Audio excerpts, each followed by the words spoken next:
اعوذ باللہ من الشیطان اللعین الرجیم بسم اللہ الرحمن الرحیم الحمد للہ رب العالمین مالک الحق المبین والصلاة والسلام علی نبیہ وصفیہ وحبیبہ وحجتہ ابی القاسم محمد صلی اللہ علیہ وآلہ وسلم والصلاة والسلام علی آلہ الطیبین الطاہرین المعصومین والصلاة والسلام علی اصحابہ اجمعین۔ پروردگار عالم کے نام سے ابتدا، جس کی رحمت اور جس کے کرم نے اس کائنات کو اپنے گھیرے میں لیا ہوا ہے۔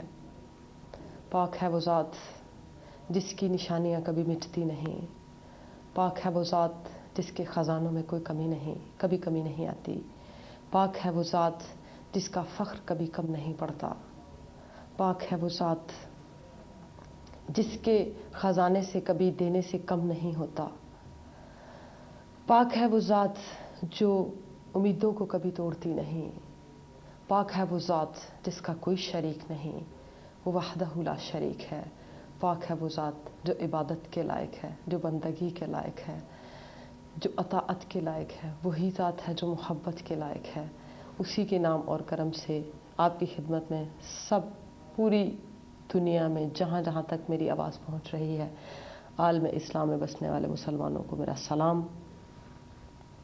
اور اس دعا کے ساتھ کہ ہم پروردگار عالم کے حضور اس پروگرام ایکٹن ٹی وی کے ذریعے جو ایک دوسرے کو اپنے خیالات اور نظریات پیش کر رہے ہیں، مسائل سن رہے ہیں، ایک دوسرے سے شیئر کر رہے ہیں، کوشش کر رہے ہیں کہ ہم اپنی زندگیوں کو جیسے گزار رہے ہیں اس میں ہم سمجھ سکیں کہ ہم کہاں پر اسلام سے دور رہ گئے ہیں، کہاں پر ہمارے اوپر صرف اسلام کا لیبل آ گیا ہے۔ یہی چیز مخصوصاً اپنی بہنوں، ماؤں، بیٹیوں کے حوالے سے جو ہے میں اس پروگرام کو لے کر حاضر ہوئی ہوں کہ ہم مل کر اپنے کردار، اپنے مقام، اپنی عزت، اپنی عظمت جو اسلام نے ہمیں دی ہے اس کو پہچان سکیں۔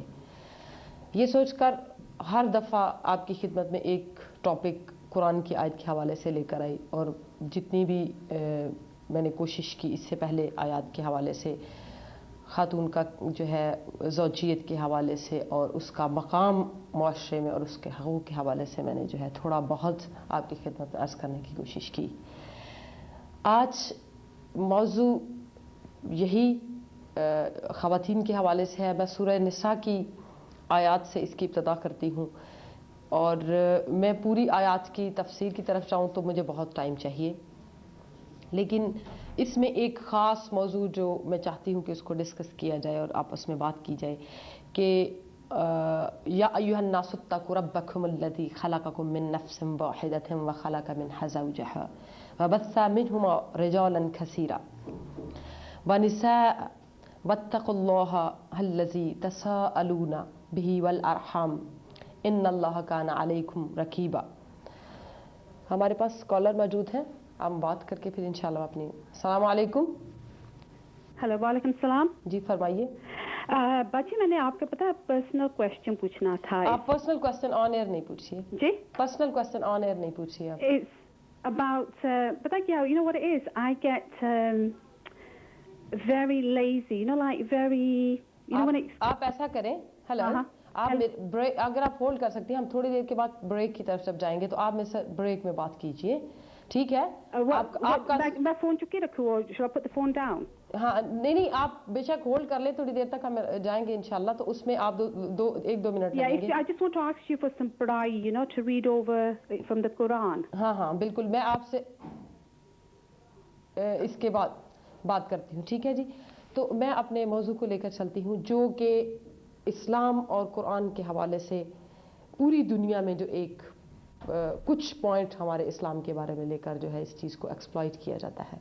ہم مسلمانوں کو، ہم اسلام لانے والوں کو، ہم اقرار توحید کرنے والوں کو چاہیے کہ ہم اس چیز کو، وہ علم، وہ نالج، وہ نور جو قرآن پاک نے ہمیں دیا، جو پروردگار نے ہمیں دیا، جو ہمارے رسول کی حیات طیبہ نے ہمیں دیا، ہم اس کو ایک سند اور بہترین انداز میں جو ہے اپنے عمل اور لاجکس کے ساتھ جو ہے دوسروں کے ساتھ اس کا مقابلہ کریں، نہ یہ کہ جوش اور جذبے میں آ کر ہم اس چیز کو جو ہے وہ ختم کر دیں۔ ایک آج کا اپنا یہ پوائنٹ ہوا ان خفتم اللہ تقسطوا فی الیتامی فانکحوا ما طاب لکم من النساء مثنی والثلاث والرباع فإن خفتم ألا تعدلوا فواحدة أو ما ملكت أيمانكم ذلك أدنى ألا تعولوا. یہ وہ آیت ہے جس کے لیے اسلام کے حوالے سے جو ہے نا بہت ساری عجیب و غریب قسم کی باتیں کی گئی ہیں کہ اسلام میں 4 شادیوں کی اجازت ہے. کیوں ہے یہ 2 کے ساتھ کرو, 3 کے ساتھ کرو, پھر 4 کے ساتھ. میں یہ سمجھتی ہوں اس آیت کو دل کھول کر محبت اور عقل کے ساتھ ہم ڈسکس کریں, آپس میں سوچیں. اور اس سے پہلے کہ میں اس آیت کی طرف آؤں, میں یہ بات پوری دنیا کے مسلمانوں کو اس وقت بتا دینا چاہتی ہوں کہ اگر کوئی بھی انسان کسی بھی مذہب کا, کسی بھی عقیدے سے تعلق رکھنے والا ہمارے نبی کریم صلی اللہ علیہ وآلہ وسلم کی ذات مبارکہ کے حوالے سے کوئی بھی جو ہے وہ بات کرتے ہیں, مثلا انہی آیات کو تو عام مسلمان اپنے اوپر اپلائی کرتا ہے نا, لیکن یہ اعتراض جو ہمارے رسول صلی اللہ علیہ وآلہ وسلم پر اٹھایا جاتا ہے کہ آپ صلی اللہ علیہ وسلم کی بھی تو اتنی شادیاں تھیں یا 13 شادیاں تھیں, تو اس حوالے سے یہ میں عرض کروں گی پہلی سب سے بات یہ کہ خدا را اپنی ذاتوں کو رسول کے ساتھ تقابل نہ کیجیے, کمپیئر نہ کیجیے. دوسرا, چونکہ رسول کی ذات نمونہ ہے, اسوۃ حسنہ, لقد کان لکم فی رسول اللہ اسوۃ حسنہ کے عہدے پر فائز ہے, اور انک لعلی خلق عظیم کے عہدے پر فائز ہے. اس لیے ہمیں یہ سوچ کر کہ ہاں تھی تو وہ رسول تھے, اللہ کے, ان کا حق تھا, نہیں.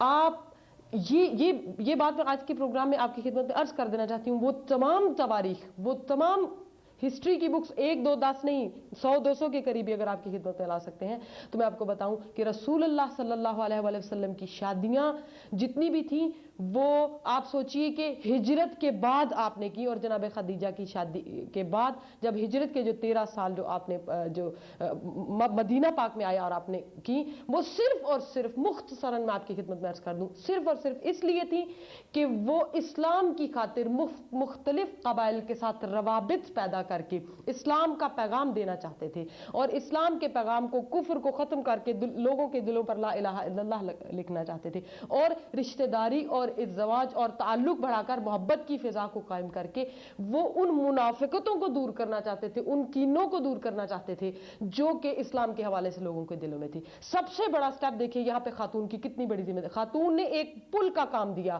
رسول پاک صلی اللہ علیہ وآلہ وسلم کے جو ہے ابتدائے اسلام میں. شادیاں ہمارے دنیاوی مقاصد میں جیسے ہم لوگ کرتے ہیں, ایک بھی شادی رسول اللہ کی اس لیے نہیں تھی بعد از جناب خدیجہ سلام اللہ علیہ. ساری شادیاں اس لیے تھیں کہ ان کے لیے ایک مسئلہ, وہ چیز وما ینطق عن الہوی ان هو الا وحی یوحی, سورہ نجم کی. ہمارے پاس کالر موجود ہیں. السلام علیکم. Hello. Assalamu alaikum. Alaikum salam. Hi, Auntie. I think you're doing a very good program. Thank you very much. And I just want to ask you that, Auntie, if you don't mind, is there any chance I could speak to you off here? Yes, is it possible? Yeah, this is possible. Do you want me to hold when we will go on break, Azan's break or another break, you can talk with me Okay, if you have any personal question. Yes. Yeah, thank you very much. Thanks for calling. Hello. Walaikum salam. جی بات کیجیے آپ. But yeah, I rang up earlier about, about. آپ اپنے T V کی آواز کم کر دیں. It's about, laziness. I've started courses like degree courses. And then what happens is that, when it comes to assignments and writing, I get really, really put off, and I just don't complete my courses. Okay. And it's just pure, I thought about it, and it's just pure laziness, almost like a shaitani harkat. And I just wanted something from the Quran that I could read, so I can just get on with my work, my targets and my goals. جب بھی آپ کو پڑھائی میں problem آئے اور اس طرح کی چیزیں, تو آپ یہ ضرور پڑھیے حسبی اللہ لا الہ الا هو علیہ توکلت وهو رب العرش العظیم. اور کچھ اور دعائیں بھی ہیں. ایک تو باب وضو پڑھیں. ضروری نہیں کہ آپ کا کوئی دنیاوی کورس ہے تو اس کے لیے آپ کا وضو کے لیے ویسے انسان کی روح اور پاکیزگی جو ہے یہ آتی ہے انسان میں, اور لا حول پڑھیے. لیکن آپ اپنے ایگزام میں کامیابی اور اپنی اسپرٹ جو اس میں چاہتے ہیں کہ دوبارہ سے, اس کے لیے حسبی اللہ لا الہ الا هو علیہ توکلت وهو رب العرش العظیم, یہ ضرور پڑھیے, اور انشاءاللہ اس سے آپ کی طبیعت بہتر.